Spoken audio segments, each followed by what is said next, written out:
Good evening, everyone. It is what? It is the 9th. Yes, it is the 9th of November here, 2020. And here in Edmonton, we are definitely into the throes of winter, and we are going to come back and we're going to talk about the anatomy of the set, the evolution of the set, some of the different terms. Some of it is going to be basic, and we're going to get into a little bit more about application and worthiness. Anyways, we'll come right back to that in just a moment.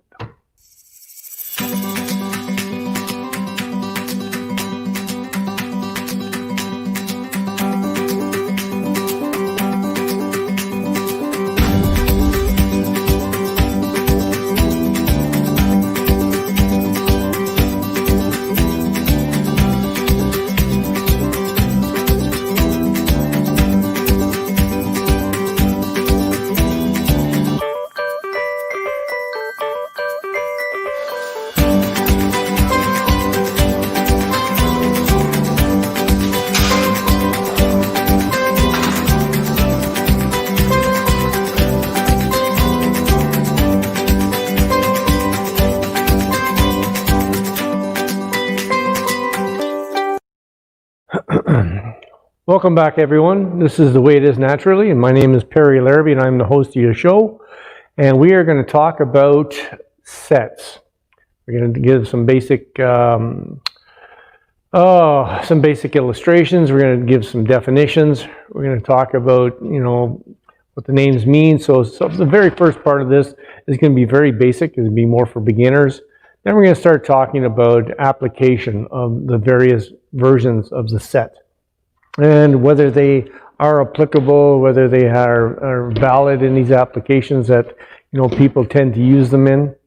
Anyways, so let's start right at ground zero, and we'll talk about what a set actually is for those who are just breaking into the industry. Set is basically a group of repetition. A repetition is when you take an exercise and you perform one cycle of the movement. And when you do 8, 6, 8, 10, 20, whatever the case might be, that is what we determine as a set. And that is what we call a single set. Okay. Then we have other versions that we call, next step up the line would be a superset. Okay. And then we have a triset, a giant set. And a giant set, in effect, is, I'll go a little bit more into detail here, but it's really just a stepping stone to circuit training. That's really all it really is. But let's go back and we'll talk about, determining sets, how many you should be doing, that type of thing. Sets in general, I mean, a lot of people, to be quite honest with you, hear the question asked in many of the Facebook groups, for example, how many sets should I be doing? And a lot of them are just cookie cutter responses because people, for the biggest part, have just not had a lot of experience, and they're just repeating what everybody else is saying, okay? And in the end, it's not going to hurt you, but we're not after things that aren't going to hurt us. We're out trying to maximize get the maximum benefit from the effort we put in. Okay, so with that in mind, it's very important to determine, how many sets we should be doing, and it is quite important. Doing too few sets, if they're and we're going to talk a bit more about intensity and things like that, but doing too few sets, won't get you the result and won't maximize the result. And doing too many sets won't give you your maximum result or your best result. Both ends of the spectrum are true, okay? And really what it comes down to is the individual themselves, because certain types of training, certain training styles require more effort or more intensity. And not everybody is, I won't say not everybody's capable or everybody's built that way. Not everybody has the right frame of mind to do certain types of training. What you see 95% of the cases in the gym is what we would call volume training. Volume training is, I'd say on average, you'll see people doing like 5 sets of any particular exercise and up, and they tend to pyramid things up where they're doing less repetitions, as the weight goes up. That's their definition of pyramiding. Now, that's volume training.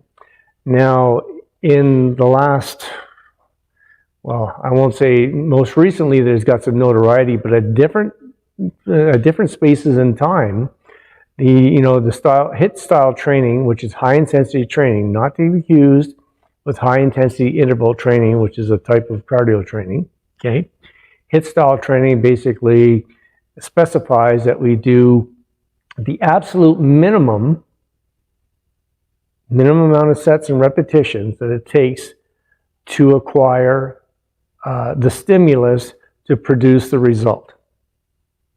In a nutshell, that's really what it is. And what does that mean in layman's terms? It means we want to train hard enough, but we don't want to go past that point where we've caused the breakdown, we've caused the body to have to adapt, and the body, what it does in order to adapt is it decides to get bigger and stronger, or both, or one or the other, the case might be. Okay, that's the theory. Okay, it doesn't exactly work like that. Like many things in life, it also depends on many other factors. But following that example, okay, so and if you think about it from a scientific point of view, there's no disputing the science. The body, will continue to, it likes regularity. It doesn't want to change. Your body does not like change. Okay, so it does everything it can in order to not change. Okay, so what does it do? It basically tries not to have to modify itself. So you have to convince it. And how do you convince that? You convince it by putting a load on it, by increasing the intensity, doing something to it that it's not used to, and then it adapts. Okay, and that's, in the simplest terms, that's what happens. So how do we do that? Normally, over the course of the years, I've been in the business now for 43 years, so 4+ decades. Okay, and when I started training, just like everybody else, I can tell you 99.9% of the population went to the gyms with the same mantra. Okay, and that was, you went out there and you did 3 to 5 sets or whatever the case might be, maybe 3 to 5 exercises, per body part. Everybody, to be honest with you, is in a state of overtraining, and the only people that can really recuperate from that were the people using drugs. Because even people on drugs can overtrain. But the fact is, if you're natural, and since my channel is all about being natural, it was very detrimental to be doing that type of a load and being in the gym that long, because in its simplest terms, doing those few amount of sets gave you the maximum amount of time of recuperation time. And that's the science behind it. Do whatever it takes to cause the result, and then maximize the rest of your time recuperating until you go back in and repeat the cycle again. Okay? So that was done in most cases just by doing straight single sets. Whether you did volume training, or when Mike Mentzer came along, or actually before Mentzer made it more prominent, there was Arthur Jones with the Colorado experiment in Casey Viator. Well, the experiment, I'm sure, was actually carried out, but understand that Casey Viator was definitely taking drugs. That aside, it was pretty miraculous what he did in that short period of time, and he did it basically doing what Arthur Jones, I'm not going to go into Arthur Jones a lot of detail right now, but Arthur Jones was basically a pioneer, and he developed the Nautilus training equipment, for one. He did many, many things. He was very eccentric, very rich. And Arthur Jones did things just for the pure satisfaction of wanting to know the answers. And he carried on these experiments, and basically, he decided that you didn't need to be doing, 25 sets per body part, and then you could do one set, take it to failure, and move on to the next body part. Basically, he had it in its very simplest of terms. Mike Mentzer came along and tweaked it a little bit, and then in more recent years you had guys like Dorian Yates, and I myself are a huge proponent of high intensity training. I know that it works. I use it on myself. I use it most of the time, as a matter of fact. Even through a sickness, I've managed to use that, and it's definitely the way to go. But it's not necessarily the way to go all the time, and it's not necessarily the way to go for everybody. Okay, so basically, let's get back to sets in particular. So in that style of training, we would do, maybe overall 3 to 5 sets for the whole muscle group. That was it. Many people, didn't do that. Many people were, taking a single set approach.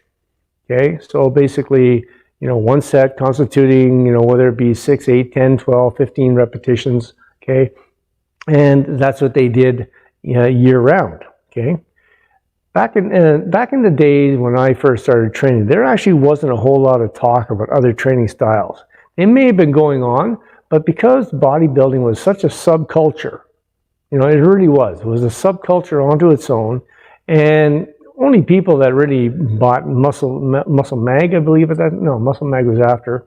I don't know what Muscle Builder, I think, is what they originally called Joe Weider's magazine. Okay, and it started talking about Joe Weider's principles, which of course we all know is just a bunch of marketing bullshit. But anyways, Joe Weider made himself a fortune. He did. He made a fortune. The man was a genius. Okay, and he marketed all these different principles: the instinctive training principle, the you name it. He just attached the Weider principle to everything. Okay, one of the things they started really talking about in the magazines was the use of the next step up was basically supersets. And why did they push that? Well, they didn't push them all the time. They pushed them as something that you would incorporate when you were, for many people, for when they wanted to get ready for a show. And they instilled in people the idea that when you increase your intensity by doing supersets, you would develop this more harder defined look to your physique. So let's just break this down a little bit. Why would that different training style do that? Or does it even do that? In my opinion, it doesn't do that. Okay? The hard defined physique comes purely from diet. But with that said, I do agree with the fact that it can increase your intensity. So that increased intensity, along with a change in your diet, will give you the result that you're looking for. But you could have done it just as well by sticking with the same principle that you trained on year round and just change your diet. It's just, and maybe for some people, because the fact that it represents a change, maybe that is a good thing. There's nothing wrong. Whatever inspires you to train harder is a good thing. Okay, the harder you train, the more you keep, driving up the intensity. And we know that can be done in numerous ways. It can be done by, maybe, taking your sets to failure. It can be done by reducing the time in between sets. It can be done by increasing the weight. It can be done numerous ways, okay? So that's the essence of a superset. But within the superset itself, there was actually a couple different approaches.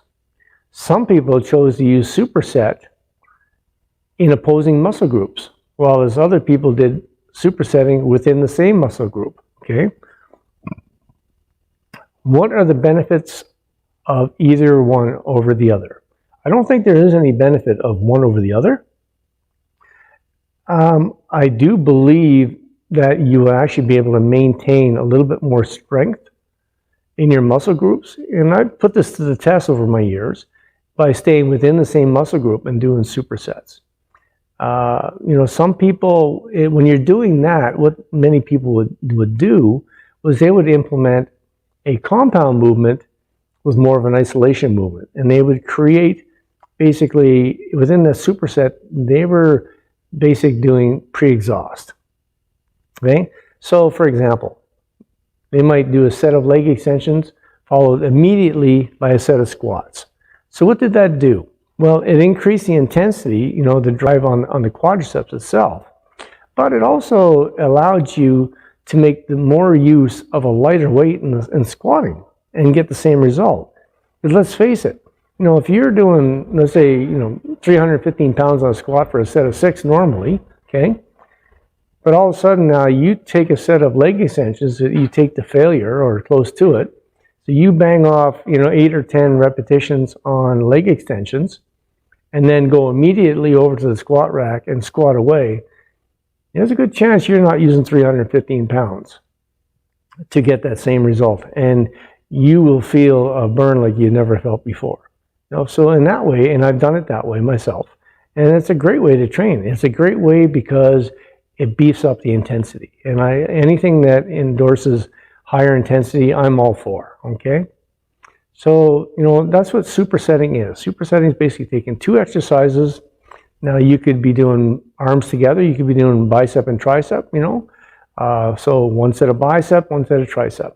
Go back and cycle again. 1 set of bicep, 1 set of tricep, okay? And that works. Or stay within the same muscle group. Flat bench flies followed by incline barbell bench press, or any other of these combinations, depending on what the muscle group is, okay? Then from there, Weider said, honestly, God, I believe this is nothing but a marketing machine, but it had validity, okay? He said, wow, I pushed this, this Weider principle of supersetting. Well, why not try setting? So that was the next step up. So as the name implies, try meaning 3. So all of a sudden it was usually, 3 exercises. But within this, with tri-setting, it was generally 1 muscle group. When you think about it, and if you're doing 3 exercises and you're doing 2 different muscle groups, it doesn't make a whole lot of sense. So tri-setting was generally 3 different exercises done for the same muscle group in succession with no rest in between. And that was the same thing for supersetting, no rest in between, okay?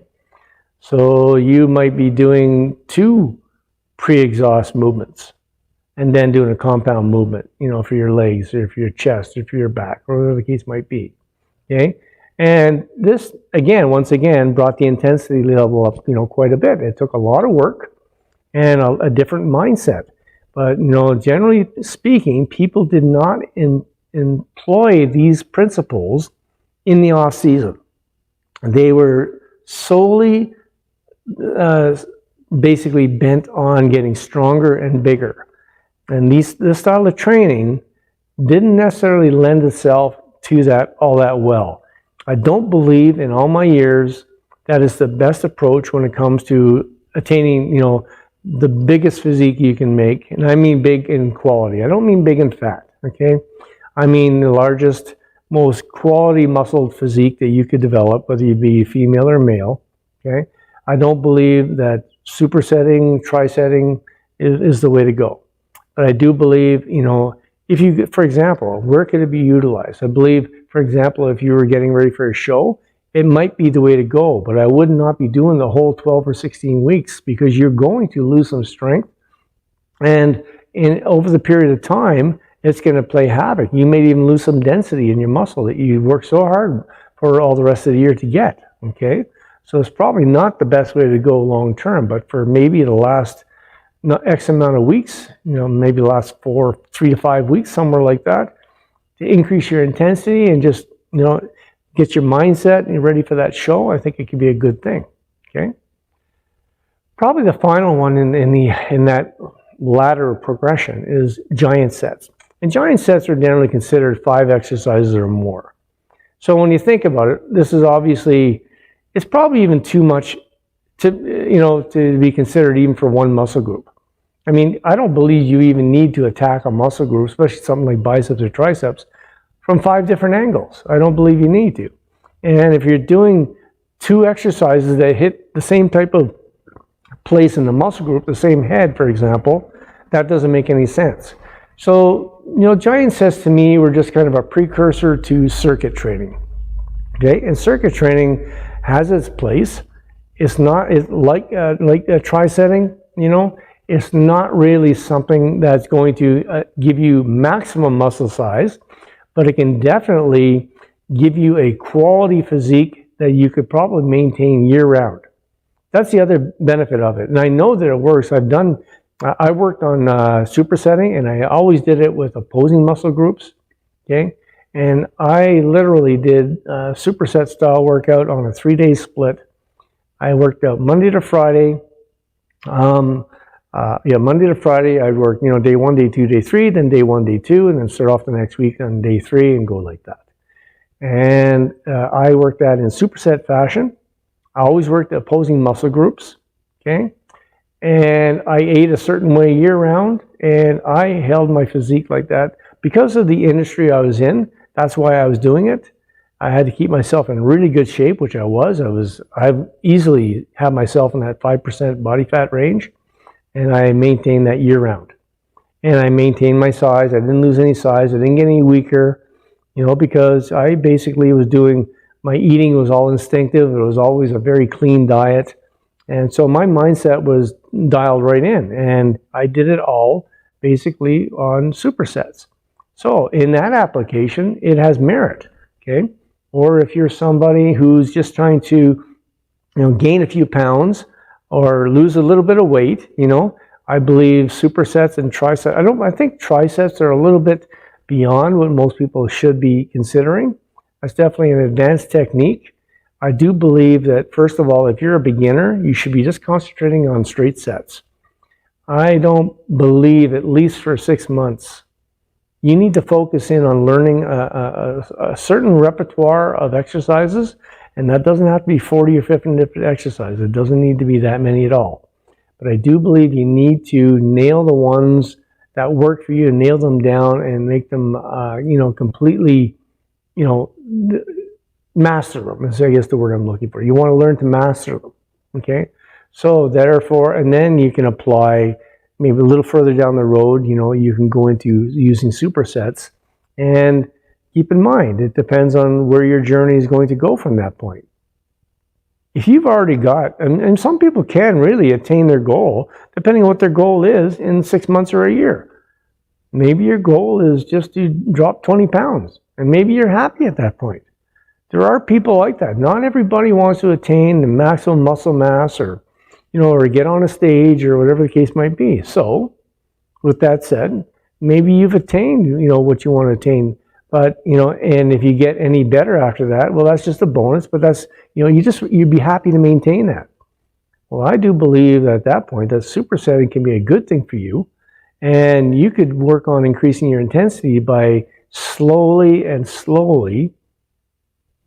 making your workouts faster, therefore making them more intense. Continually, the focus at this point is now reducing the amount of time between exercises to the point where you're literally going back and forth, back and forth, back and forth. You are not stopping. You're getting good cardio workout at this point, and anybody tells you can't get good cardio, in the gym, doesn't know what they're talking about. I've done it for years. I've had great cardio over the years, and I didn't do any cardio for it. I didn't do bike, I didn't do treadmill, I didn't do elliptical, I didn't do anything, okay? All I did was focus in on, I had my workouts done in 35 minutes. I did 35-minute workouts for over 4 years. That's not a word of lie, okay? And I maintained my body fat levels year-round, completely natural, didn't get any weaker, didn't try to get any stronger. So mentally, I didn't have any battles going to the gym, right? I already knew that I could do this. So the only thing I wanted to force myself to do was go at it harder, faster. That's the only job I had in front of me.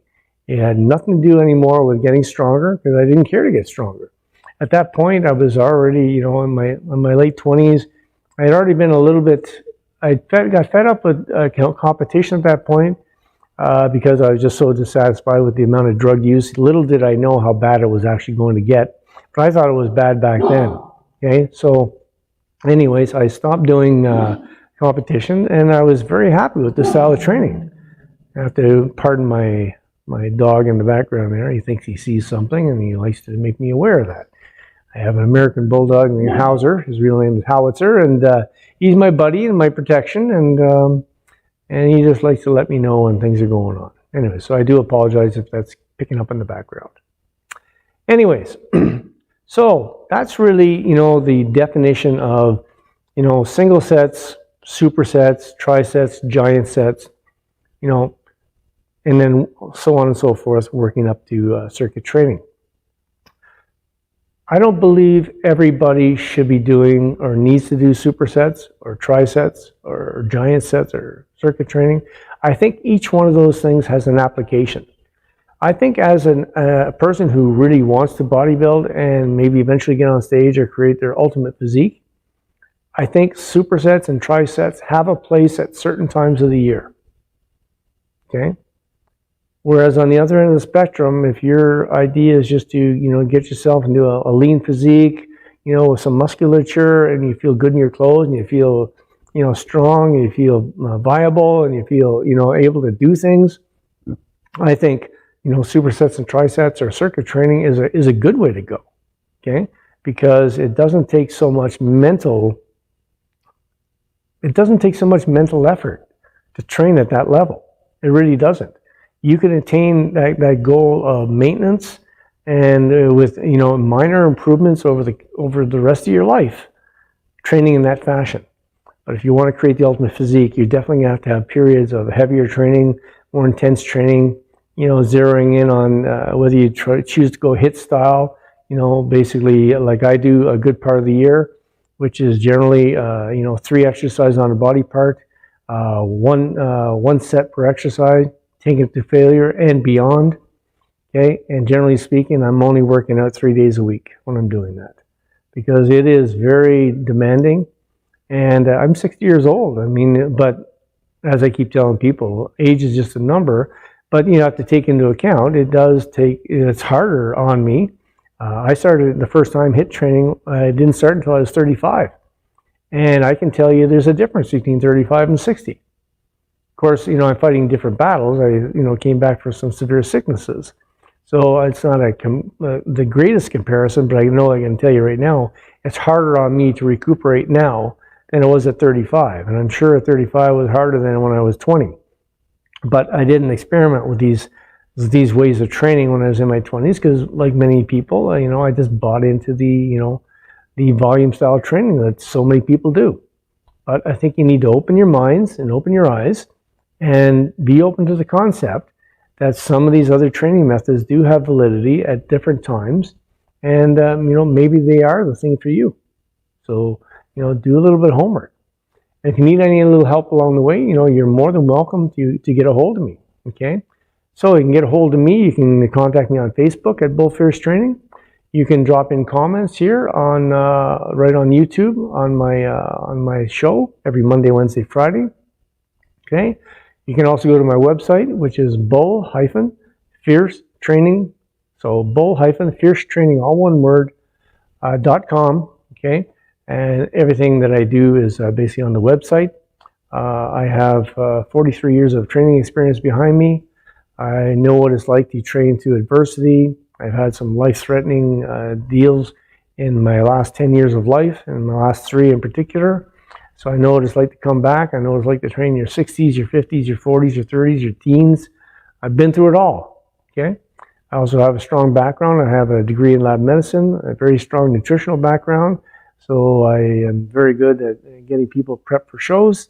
Whatever it is you need to get done, my credentials are without peer.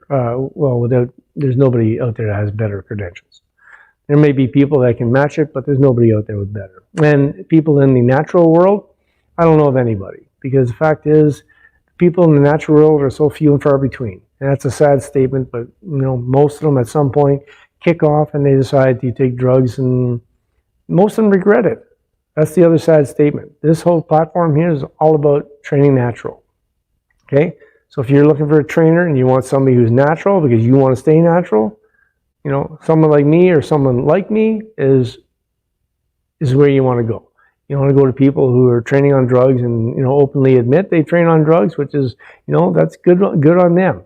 Doesn't make it any better or any wiser or any more right. Okay, so that's about all I'm going to say. Updates as far as what's going on here. Things are moving along. Still have equipment being manufactured. We'll have our full lineup and a catalog online before long. And this it will be my own private training facility where I'll be training my own students here.